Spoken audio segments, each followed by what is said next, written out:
WhatsApp guys, this is Ancode. Welcome back to my YouTube channel. ഇന്ന് നമ്മൾ വന്നിരിക്കുന്നത് ആഴിമല ശിവ ടെമ്പിളിലോട്ടാണ്.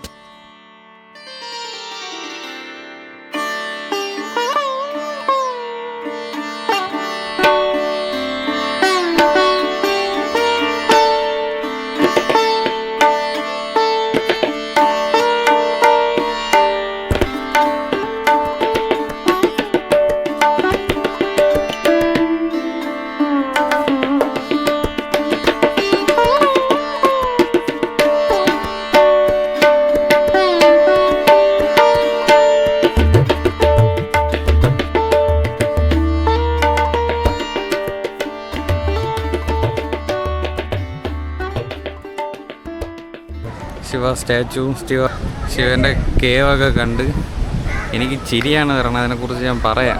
അപ്പം ഞാൻ എന്താ ഇതിൻ്റെ മുമ്പിലാണ് നിൽക്കുന്നത്. കുറേ കാര്യങ്ങൾ സംസാരിക്കാനുണ്ട്. ഒന്നിവിടെ കാറ്റുമുണ്ട്, തിരക്കുമുണ്ട്. സംസാരിക്കാൻ പറ്റുമെന്ന് ഞാൻ നോക്കാം. ആൾക്കാരൊക്കെ ഈ 58 അടി കോൺക്രീറ്റ് പ്രതിമയുടെ മൂട്ടിൽ നിന്ന് പ്രാർത്ഥിക്കുന്നുണ്ട്. നിങ്ങളിത് കണ്ടിട്ട് എന്ത് തോന്നണം? ഇതാണ് ദൈവം നിങ്ങൾക്ക് തോന്നുന്നുണ്ട്?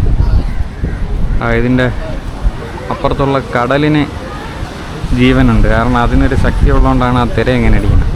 പക്ഷേ ഈ പ്രതിമയ്ക്ക് ഒരു മുട്ടുസൂചി എനക്കുള്ള കഴിവ് പോലുമില്ല. എന്നിട്ട് ഈ പ്രതിമയുടെ താഴെ ചെന്ന് നിന്നും കൊണ്ട് പ്രാർത്ഥിക്കുകയാണ്. വിട്ടിത്തോന്നല്ലാതെ പിന്നെ എന്ത് പറയാം? എന്താണ് ദൈവം? ദൈവം ഉണ്ടോയെന്ന് ചോദിച്ചാൽ ഞാൻ മുമ്പ് പറയായിരുന്നില്ല എന്ന്. പക്ഷേ ഇപ്പോൾ പറയും ദൈവമുണ്ട്. ദൈവം എന്ന് പറഞ്ഞാൽ വിശ്വാസികളുടെ തലച്ചോറിൻ്റെ അകത്തുള്ളൊരു കൺസെപ്റ്റാണ്. അല്ലാതെ ഈ കാണുന്നൊരു സംഭവം ദൈവമല്ല. ഇത് വെറും ഒരു കോൺക്രീറ്റ് പ്രതിമ മാത്രമാണ്. കേവ് ടെമ്പിൾ അതിനേക്കാളും കോമഡിയാണ്. ഞാൻ ആളില്ലാത്തൊരു സ്ഥലത്ത് പോയിട്ട് ഇതിനെക്കുറിച്ച് ഡീറ്റെയിൽ ആയിട്ട് സംസാരിക്കാം. ഇത് നല്ല ഒന്നാം തരം ബിസിനസ്സാണ്.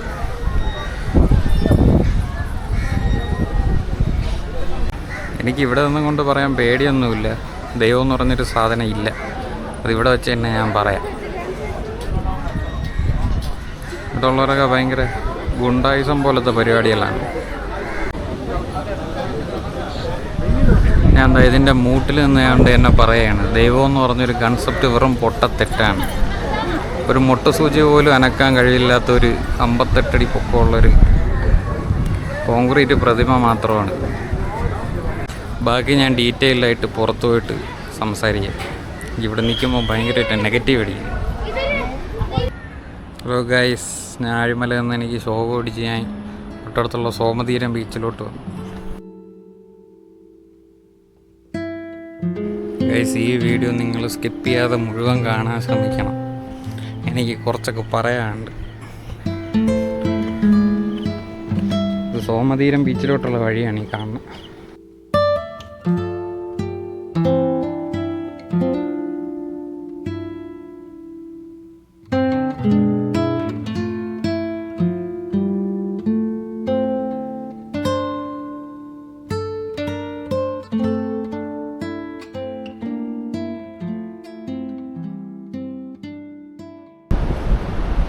ഗൈസ്, അപ്പോൾ ഇതാണ് സോമതീരം ബീച്ച്. ഇത് കൊള്ളാം കേട്ടോ, നല്ല രസമുണ്ട് കാണാൻ. നല്ല വലിയ ബീച്ച്, പ്ലേ ഗ്രൗണ്ട് ഉണ്ട്.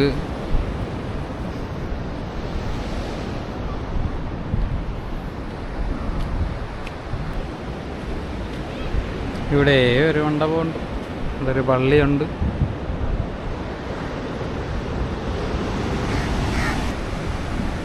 അടിപൊളി സൺസെറ്റ് ഇവിടെ നിന്ന് കാണാൻ പറ്റും. ഞാൻ കണ്ടതിൽ ഏറ്റവും നല്ലൊരു സൺസെറ്റ് എന്ന് വേണമെങ്കിൽ പറയാം. അത് ഇവിടെ ഇരുന്ന് കാണുന്നതുകൊണ്ടാണ് ഇത്ര നന്നായിട്ട് തോന്നുന്നത്. അടുത്ത് പോയി കഴിഞ്ഞാൽ ഇത്രയും ഭംഗിയായിട്ട് തോന്നൂല.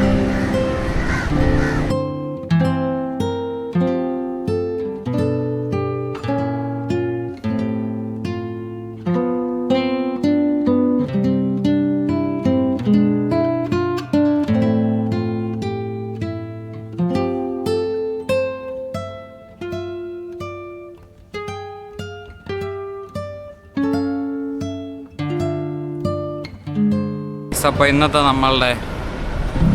നമ്മളുടെ ചർച്ച തുടങ്ങാം. ഞാൻ കുറേ കാര്യങ്ങൾ പറയണമെന്ന് വിചാരിച്ചാണ് വന്നത്. ആഴിമല അവിടെ പോയി എനിക്കൊരു മൂഡ് കിട്ടിയില്ല. ഒരുപാട് ക്രൗഡും ഉണ്ട്, ഒരുപാട് ഉറച്ച് സംസാരിക്കാനും പറ്റില്ല. അതുകൊണ്ട് ഞാൻ ഇങ്ങനെ എൻ്റെ തൊട്ടടുത്തുള്ള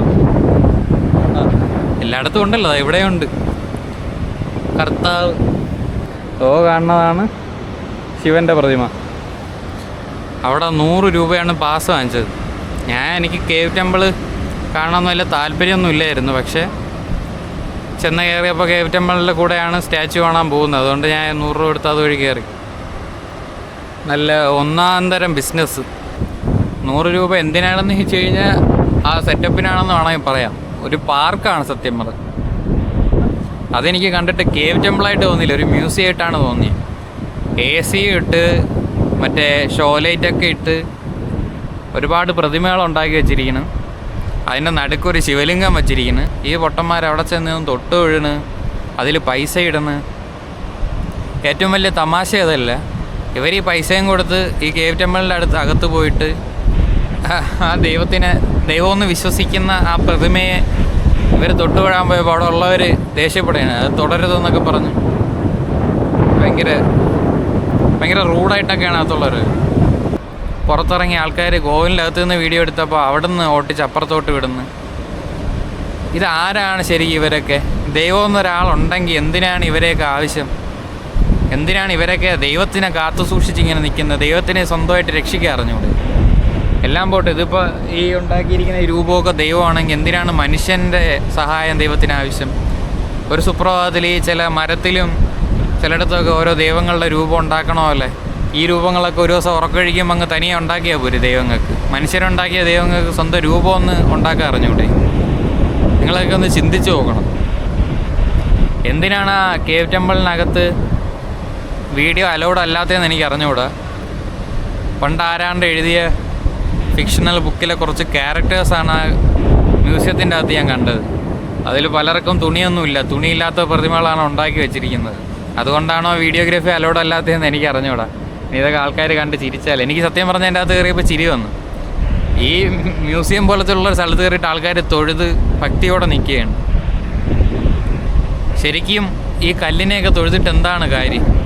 ദൈവത്തിന് ശക്തി ഉണ്ടോ എന്ന് ചോദിച്ചു കഴിഞ്ഞാൽ വിശ്വാസികളാണ് അതിന് ശക്തി കൊടുക്കുന്നത്.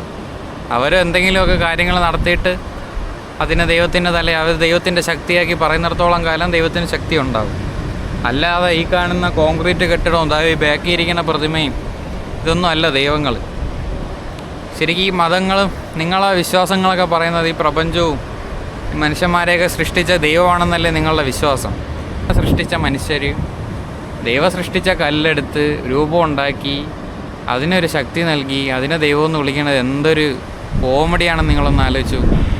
അവരെക്കാളും വലിയ പ്രതിമകൾ ഉണ്ടാക്കാനുള്ള ശേഷിയുണ്ട്. അതിനേക്കാളും വലിയ ചോദ്യങ്ങൾ ഉന്നയിക്കാൻ ഇവിടെ ആർക്കും താല്പര്യമില്ല. അവരുടെ അടുത്ത് പോലും ചോദ്യങ്ങൾ ചോദിക്കാതെ ആരൊക്കെയോ എന്തൊക്കെയോ പറയുന്നത് കേട്ട് വിശ്വസിച്ചങ്ങ് ജീവിക്കുകയാണ്.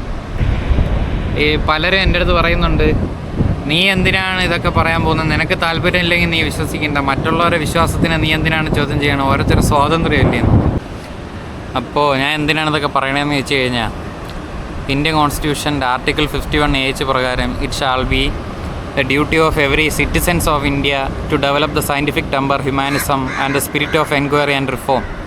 അതായത് എല്ലാ ഇന്ത്യൻ പൗരനും സയൻറ്റിഫിക് ടെമ്പർ ഡെവലപ്പ് ചെയ്യാനും മനുഷ്യത്വവും യുക്തിബോധവും യുക്തിചിന്തയും വളർത്താനുള്ള ആവശ്യകതയുണ്ട്. അത് എനിക്ക് മാത്രമല്ല, അത്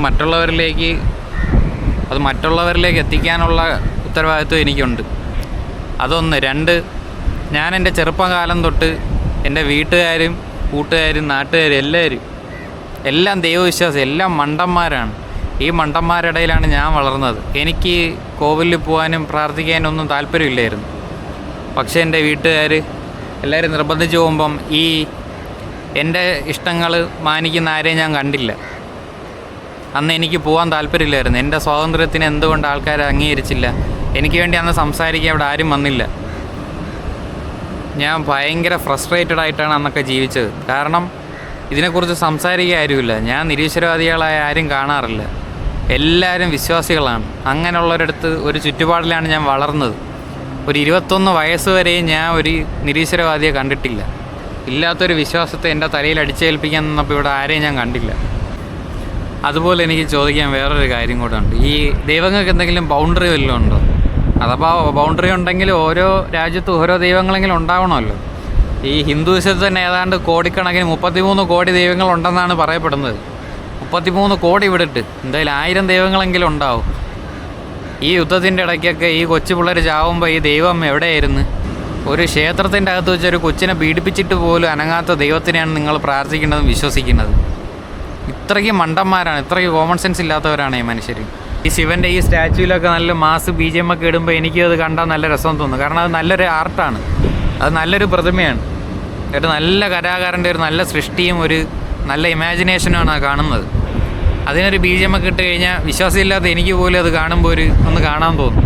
അപ്പോൾ പിന്നെ വിശ്വാസിയായ ആൾക്കാരുടെ കാര്യം പറയേണ്ട കാര്യമുണ്ട്. അവർക്കൊക്കെ ഇത് കാണുമ്പം ഭക്തി അങ്ങ് ഉള്ളിൽ നിന്ന് കത്തി ഇറങ്ങുമായിരിക്കും. ഈ ഭക്തിയുടെ മറവിൽ കുറേ പേര് നിങ്ങളെ ഉപയോഗിക്കുന്നുണ്ട്. ആ ആഴിമല അതിനൊരു എക്സാമ്പിളാണ്. കാശും കൊടുത്ത് പോയിട്ട് ദൈവത്തിനെ കാണുന്നു. അതൊന്ന്. 2, ഒരു മ്യൂസിയത്തിനാണ് കേവ് ടെമ്പിൾ എന്നും പറഞ്ഞ് പേരിട്ടിരിക്കുന്നത്. മ്യൂസിയം ഒന്നും കിട്ടാൻ പോരും, എന്തിനാണ് ടെമ്പിൾ എന്നിടുന്നത്? അല്ലെങ്കിൽ തന്നെ ടെമ്പിളിൽ കാണാൻ കയറാൻ എന്തിനാണ് പൈസ കൊടുക്കുന്നത്? ദൈവത്തിനെ കാണാൻ പൈസ കൊടുത്ത് കയറണോ? ഈ അനുഗ്രഹം കിട്ടാൻ പൈസ കൊടുക്കുന്ന കാര്യങ്ങൾ ഞാൻ കണ്ടിട്ടുണ്ട്, പൂജ ചെയ്യണതും പറ്റുന്നു. പക്ഷേ ഒരു ക്ഷേത്രത്തിൻ്റെ അകത്ത് കയറാൻ പൈസ കൊടുക്കുന്നത് ഞാൻ ആദ്യമായിട്ടാണ് കാണുന്നത്. വലിയ മണ്ടത്തരം ചെയ്തതിൻ്റെ ഒരു കുറ്റബോധം എനിക്കുണ്ട്. എന്നാൽ ഇതൊക്കെ സംസാരിക്കണമെങ്കിൽ അത് കയറി കാണണമല്ലോ, എന്താണ് അതിൻ്റെ അകത്തെന്ന് അറിഞ്ഞാലല്ലേ നമുക്കൊന്ന് സംസാരിക്കാൻ പറ്റും. എല്ലാ കുട്ടികളും വളരുമ്പോൾ ഞാൻ ഉൾപ്പെടെ എല്ലാവരും വളരുന്നത് ഒരു മനുഷ്യനായിട്ടാണ്. പക്ഷേ ഈ തന്തയും തള്ളയൊക്കെ ഈ പിള്ളേരെ മതവും ദൈവവും ഒക്കെ കുത്തി വെച്ച് വളർത്തിയാണ് ഇങ്ങനെ ആക്കുന്നത്. ഏതെങ്കിലും കുട്ടികൾ കോവിലിലും ദേവാലയങ്ങളൊക്കെ പോയിട്ട് തൊഴുത് നിൽക്കണം നിങ്ങൾ ആരെങ്കിലും കാണുന്നുണ്ടോ? അവരെ ഈ ടേം ചെയ്തെടുക്കുകയാണ്, അവരെ പഠിപ്പിച്ചെടുക്കുകയാണ് ഇതൊക്കെ. പിന്നെ ഒരു കാര്യം കൂടെ പറയാണ്, ഈ എന്താണ് ദൈവം എന്ന് പറഞ്ഞതുപോലെ എന്താണ് ഈ വിശ്വാസികളെന്ന് പറഞ്ഞാൽ ഭീരുക്കളാണ്, ആത്മവിശ്വാസം ഇല്ലാത്ത പേടിത്തൊണ്ടികളാണ് വിശ്വാസികൾ. അവർക്ക് സ്വന്തമായിട്ട് ജീവിക്കാൻ കഴിവില്ലാത്തതിന് അവരുടെ മീനിങ് ഇല്ലാത്തൊരു ജീവിതത്തിന് മീനിങ് കൊടുക്കാൻ വേണ്ടി അവർ സൃഷ്ടിച്ച ഒരു കൺസെപ്റ്റാണ് ദൈവം. ജീവിക്കാൻ പേടി, കഴിവില്ലാത്ത കുറേ എണ്ണത്തിന് താങ്ങായിട്ട് നിൽക്കാനുള്ള ഒരു കഥാപാത്രം, അതാണ് ദൈവം. ദൈവത്തിൽ വിശ്വസിക്കാൻ എന്നെ കുറേ പേര് ഫോഴ്സ് ചെയ്തിട്ടുണ്ട്. എൻ്റെ വീട്ടുകാർ, ബന്ധുക്കൾ, കൂട്ടുകാരുൾപ്പെടെ എന്നെ ഫോഴ്സ് ചെയ്തിട്ടുണ്ട്. ദൈവത്തിൽ വിശ്വസിക്കണം. ഞാൻ ദൈവത്തിനെതിരെ സംസാരിക്കുമ്പോൾ അവർ എന്നെ എന്തോ നെഗറ്റീവാക്കി കണ്ടിട്ട് അവരെന്നെ ഉപദേശിക്കും, ദൈവത്തിൽ വിശ്വസിക്കണം. ദൈവത്തിൽ വിശ്വസിക്കാത്തതുകൊണ്ടാണ് നിനക്ക് ഈ കുഴപ്പങ്ങൾ. ഇങ്ങനത്തെ പൊട്ടന്മാരടക്കെയാണ് ഞാൻ വളർന്നത്. ഇത്രയും കൊല്ലമായിട്ട് 27 കൊല്ലമായിട്ട് എനിക്ക് യുക്തിബോധത്തോടെ ചിന്തിക്കണ ഒരു 4-5 പേരെ സുഹൃത്തുക്കളെ എനിക്കുള്ളൂ. ബാക്കിയുള്ള എല്ലാം പരമമണ്ടന്മാരാണ്, ഒരു കഴിവില്ലാത്ത മണ്ടന്മാരുടെ ജീവിക്കണതിന് തന്നെ എനിക്കൊരു അവാർഡ് തരണം. നരകിച്ചെന്ന് വേണം പറയാം. എൻ്റെ കുട്ടിക്കാലത്ത് മനുഷ്യന്മാർക്ക് മനസ്സിലാവാത്ത കാര്യങ്ങൾക്ക് ഉത്തരം കിട്ടാത്ത സ്ഥലങ്ങളിലൊക്കെ കൊണ്ട് ദൈവത്തിന് എടുത്തു വരും. അങ്ങനത്തെ പോഴന്മാരാണ്, ജീവിക്കാൻ കഴിവില്ലാത്ത മണ്ടന്മാരാണ് ദൈവത്തിൽ വിശ്വസിക്കുന്നത്. നിങ്ങളൊന്നും ദൈവത്തിൽ വിശ്വസിക്കരുതെന്ന് ഞാൻ പറയില്ല. എനിക്കതിനെ എതിർക്കാനുള്ള സ്വാതന്ത്ര്യമുണ്ട്. ഈ മണ്ടത്തരങ്ങളെക്കുറിച്ചൊക്കെ എതിർത്ത് സംസാരിക്കാനുള്ള സ്വാതന്ത്ര്യം എനിക്കുണ്ട്. ഞാൻ സമാധാനമായിട്ട് ഇതൊക്കെ ഇരുന്ന് സംസാരിക്കാമെന്നാണ് വിചാരിച്ചത്. പക്ഷേ ആ ആഴിമല കേവ് ടെമ്പിളിൻ്റെ അകത്ത് കയറിയപ്പോൾ എൻ്റെ സകല കൺട്രോളും പോയി. പൊട്ടത്തരങ്ങൾ കണ്ടപ്പോൾ എൻ്റെ കൺട്രോൾ പോയി. അതുകൊണ്ടാണ് ഇത്രയും ഞാൻ ദേഷ്യപ്പെട്ട് സംസാരിക്കുന്നത്. അപ്പോൾ ഗൈസ്, ഞാൻ എന്തൊക്കെയോ പറയാൻ വേണ്ടി വന്ന് എന്തൊക്കെയോ വിട്ടുപോയി. എന്നാലും കുറച്ചൊക്കെ കാര്യങ്ങൾ ഞാൻ പറഞ്ഞിട്ടുണ്ട്. എൻ്റെ മൈൻഡ് ഒട്ടും ശരിയല്ല. ഞാൻ അവിടെ കയറിയതിനു ശേഷം എൻ്റെ മൈൻഡ് മൊത്തം ഡിസ്റ്റർബായി. എനിക്ക് നേരെ ഒന്നും സംസാരിക്കാൻ പറ്റുന്നില്ല. ഇന്നത്തെ വീഡിയോ എല്ലാവർക്കും ഇഷ്ടപ്പെട്ടു എന്ന് വിചാരിക്കുന്നു. ഇഷ്ടപ്പെട്ടില്ലായിരിക്കാം, ഭൂരിഭാഗം പേർക്ക് ഇത് കാണുമ്പോൾ ഇഷ്ടപ്പെടില്ല. എന്നാലും കുഴപ്പമില്ല, ഇഷ്ടപ്പെടുന്ന ആൾക്കാർ കാണുന്നതുണ്ടല്ലോ. കുറച്ച് പേർക്കെങ്കിലും ഇഷ്ടപ്പെട്ടിട്ടുണ്ടാവും. ഇഷ്ടപ്പെട്ടവർ ലൈക്ക് ചെയ്യുക, ഷെയർ ചെയ്യുക, കമൻറ്റ് ചെയ്യുക. ഇഷ്ടപ്പെടാത്തവർ നിങ്ങൾക്ക് എന്താണ് ഇഷ്ടപ്പെടാത്തതെന്നുള്ളത് കമൻറ്റ് ചെയ്താൽ മതി. നിങ്ങൾക്ക് എല്ലാത്തിനും സ്വാതന്ത്ര്യമുണ്ട്. നിങ്ങൾക്ക് എന്നെ എതിർക്കാൻ എല്ലാത്തിനുള്ള സ്വാതന്ത്ര്യമുണ്ട്. നിങ്ങൾക്ക് എന്ത് മണ്ടത്തരത്തിലും വിശ്വസിക്കാനുള്ള സ്വാതന്ത്ര്യമുണ്ട്. അതുപോലെ ആ മണ്ടത്തരങ്ങൾ ചോദ്യം ചെയ്യാനുള്ള സ്വാതന്ത്ര്യവും എനിക്കുണ്ട്. അപ്പോൾ നിങ്ങൾക്ക് വേണമെങ്കിൽ കമൻറ്റ് ചെയ്യുക, ഒരു കുഴപ്പമില്ല. എന്ത് എതിരഭിപ്രായം ഉണ്ടെങ്കിലും കമൻറ്റ് ചെയ്യുക. അപ്പോൾ ഇന്നത്തെ വീഡിയോ ഇത്രയേ ഉള്ളൂ. വീഡിയോ ആയിട്ട് ഞാൻ വീണ്ടും വരുന്നതാണ്. അതുവരെ ടാറ്റാ ബൈ.